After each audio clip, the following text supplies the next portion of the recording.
And Jeff Witjas, Betty White's friend and agent, joins us now on the phone. Thank you so much for taking the time for us tonight. You're very welcome. So, first of all, tell us about Betty White and what it was like to be her friend and her agent. Well, Betty was a very, very special lady. I mean, what her fans saw was who she was. She was one of the most honest, legitimate people I've ever met. Nothing fake about her at all. I think that shined through in everything she did. I mean, everyone kind of knows and loves her, even if they never met her. It's true. Betty and I used to travel a lot together when she would do personal appearances, and we would walk through the airport in the days that you were able to do that, and people would run up to her and hug her. And I was always in shock. I mean, you can't do that. But Betty never said, "Get away from me," or her fans were very special to her, and the fans thought that they knew her because she was on television so long. They adored her. Right. I think, yeah, everyone adored her, and especially because of that sense of humor. You know, she constantly evolved with the times, and she was just so funny. No matter where you came from, what age group you were in, what background you had, she was always funny to everyone. What was unique to Betty as I saw it is that she listened to what people said. And when she would listen to a specific word, sometimes she would twist it in the Betty White twisting. Always twist it in a funny way. And she always saw the positive in everything. She was a positive woman. She never wanted to be surrounded with negativity. And she and I never left a phone call without laughing or saying something nice. Never in my whole career with her. That's an amazing trait, an unusual trait. I was reading that she called herself a cockeyed optimist and that she always found the positive in something. So she knew that about herself. It's very true. That's how she got that from her parents. I mean, she led a very, from what I understood, a very good upbringing, very strong, loving parents that gave her the foundation. Yeah, did she say that they had a sense of humor in the same way? Very much so. That's when she was interviewed, she'd always say it was from her parents. Yes. And, you know, going with that optimism theme, I also read that she, gave a lot of interviews toward the end of her life, and she said she wasn't afraid of death, that she was going to be reunited with her loved ones, and she saw the positive in that, too, it seemed like. Yes, that statement's 100% true. I always felt when she and I would talk about it, we didn't ever dwell on it, but I always felt she would reconnect with her ex-husband, Alan Ludden. She loved him dearly, and I think she was looking forward to that. And did you have discussions about that toward the end of her life? Is that something that she kind of acknowledged was eventually going to come? I never had a lot of conversations with Betty about that. The truth is, I never thought she'd pass away. I never thought she'd die. It's the irony of it. I would sit down over a period of time and try to write something up because I knew she was going to be 100. And I said, nah, why am I wasting my time? She's not going to go anywhere. She had that kind of personality that she wasn't going to leave us. And but no, I never talked a lot about death with her. Once or twice it came up organically, but I never really focused on that with her. And someone with that type of a body of work and someone that legendary will always live on, for all of America and I think around the world. And it is ironic that her 100th birthday was in just a couple of weeks, and, the day before the new year, she almost made it to 100. There aren't that many people in that club. I think this is part of Betty's sense of humor. She's pulling something on all of us. I would have conversations with Betty, when she was 97. I said, Betty, you're going to have to live to 100 because I have a job for you, and you never back out of a job. It was our standing joke, really.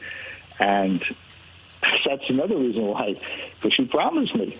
Now I'm really upset with her.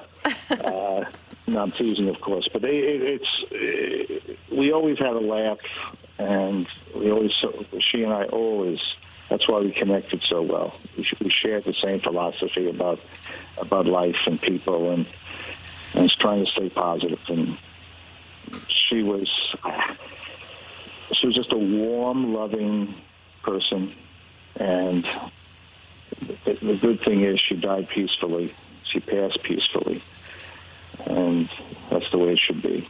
Absolutely. And we talked a little bit about the beginning. I know you were her friend first, but you were also her agent. And for someone that prolific, for someone that in demand, and for someone who played the roles that she played in the way that she played them, what was it like to be her agent? Well, I was always honored. But I would have to lead Betty to certain things. She always said to me, Jeff, I trust your instinct better than mine. So she put a huge responsibility on me, and I protected her with every ounce of energy I had for the entire 21 years I represented her. And we had a fantastic run. And I would always say to Betty, every time I put you in a situation, you deliver. And she did. No matter what it was, she always came through in the Betty White style. She always stole the show. Always. She always said the right thing at the right moment, even when she was a presenter or accepted awards, in her career, always came up with the right word.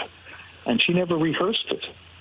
I know she never did, and she was always a little nervous before she would do it. So I said to myself at times, I wonder what she's going to say now. But she always did it fantastically. And I know that she talked about the love of her husband a lot, and also her love of animals. Yeah, that's who I feel sorry for the most, really. Is the animal world. She was the protector of animals, and she loved them more than anything in life, to be honest. I mean, she loved her fans, no question, but the animals who couldn't help themselves, she dedicated her life to them.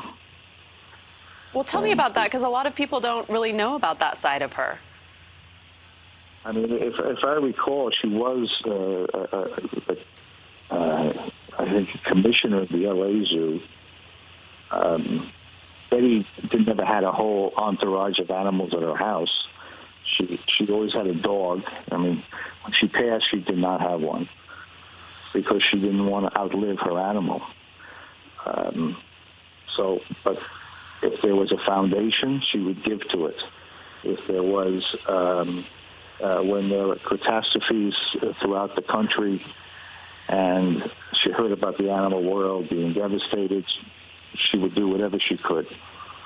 She really paid attention to that. She had a kind heart also. Really, yes, a very, very special kind heart. Anything usually with four legs, she would be very kind to.